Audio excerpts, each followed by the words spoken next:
MSPs today endorsed the general principles of a Scottish Government bill to allow councils to charge a so-called tourist tax, amounting to a share of visitors' overnight accommodation costs. The visitor levy bill would allow a local authority to decide if it wanted to introduce a charge and what level it should be. It would apply to overnight stays in hotels, in hostels, bed and breakfast, self-catering accommodation, campsites and caravan sites.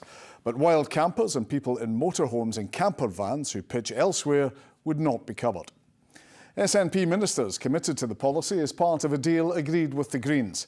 To debate its merits, we brought together the Green MSP Ross Greer and Mark Crowthall, who is Chief Executive of the Scottish Tourism Alliance. Ross Greer, the Greens have been pushing for this visitor levy or tourist tax, as people might know it. Why?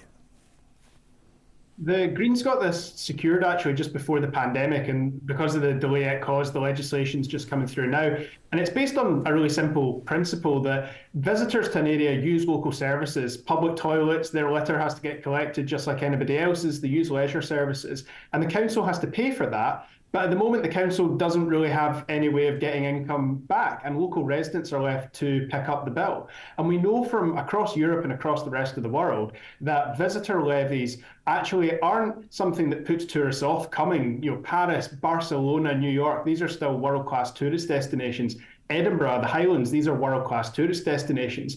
But the councils in Edinburgh, the Highlands and in other places in Scotland are bearing huge costs at the moment to support their local tourist economy. And we know that tourists are willing to pay an extra pound, a couple of pounds each night on their hotel room to give something back so that we can make sure that places like Edinburgh, the Highlands, Glasgow, Argyll are still world-class tourist destinations because we've invested in the services those tourists need. So that's argument for. Mark, are you against it?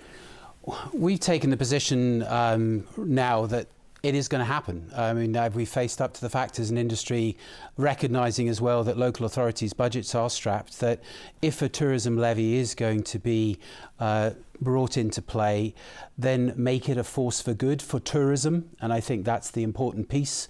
I totally accept that levies do exist elsewhere around the world in different forms, but they don't have the same tax regimes that we have in the UK. Scotland is already a very expensive destination, and let's not forget that 65–70% of people who choose to holiday in Scotland are actually domestic holiday makers, including Scots. And the levy approach that is being tabled at the moment would apply not just to the international tourist, but to everybody. Even someone like Ross, if he's staying overnight in a hotel in Edinburgh tonight, then it would apply to you, I'm assuming. So, and yes, we want to enhance the proposition, but it's about getting it right, and the delivery and how it's managed is really what we have issues around or concerns right now, because we've seen through the short-term licensing implications or the actions over the last couple of years a car crash, to be honest with you, and we need to not allow that same situation happen again with a levy. So two points there, Ross.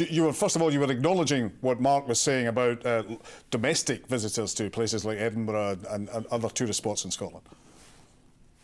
Absolutely, and the same principle applies whether you're somebody from Stirling who's staying up in the Highlands for a couple of weeks, or whether you've come from America or Japan to stay in the Highlands.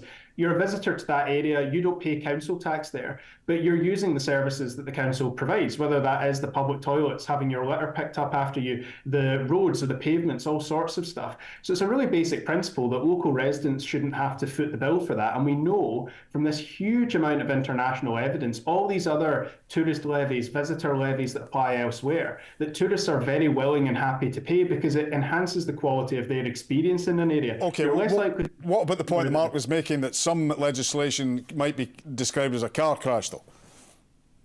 I wouldn't share that characterisation of the short-term legislation. That's another debate, but also really important for a lot of our rural economies. We know that hospitality businesses, tourism businesses in these areas have really acute staffing shortages, and often that's because there are no homes for the staff to live in. They can't attract somebody to the area because there's nowhere to stay, and that's why we actually need more homes to live in these areas rather than second-hand holiday homes. It's why we're doubling council tax, for example, on holiday homes.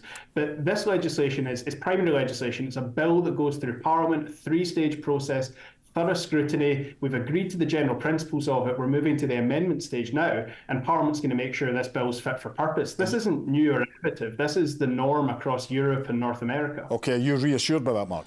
What we have to have through this, and we would want to see it written into the bill, is an absolute requirement that there is a cost-benefit analysis that's done. Some of the figures that are put in the bill suggesting what the cost of administration by a local authority would be to administer it, £500,000 a year. That's a lot of money if you get it wrong. Assumptions on how much a person will pay in a levy. I think we are we need to be very mindful of tipping points. There needs to be maximum caps, and there needs to be consistency in the approach. You need to know that if you're coming to Scotland, you don't have 32 variations on a theme of a levy collection for a whole multiple of reasons, not least the administration. Well, let me put that to road. What figures are you talking about, and what will it raise, and can it be ring-fenced for supporting tourist services? The important thing here is this is a power for councils. So it's not for me and other MSPs in Parliament to tell them exactly how much they should charge for the levy and therefore how much it'll raise. Councils are coming to us and saying how much they believe. So I think, I might get this slightly wrong, but I believe Edinburgh, I think that they could raise £11 million from it, which is a pretty substantial amount of money. And you think Edinburgh City Council has to spend, I think, an extra £1.5 million alone just on bins, on refuse collection during the summer, because so many people come for the festival. And it generates would that money be ring-fenced then, according to this? Would the money raised by the councils be ring-fenced for tourism services or extra services? So the bill as it stands at the moment has a pretty broad ring fence about it has to go towards services that will enhance the visitor experience, services that will be used by visitors. But obviously things like public toilets, emptying bins, leisure facilities, the state of roads or pavements. These are things that, if they're done well, benefit tourists. But of course, they also benefit local residents. Residents deserve to have good bin collections, good quality roads and pavements. So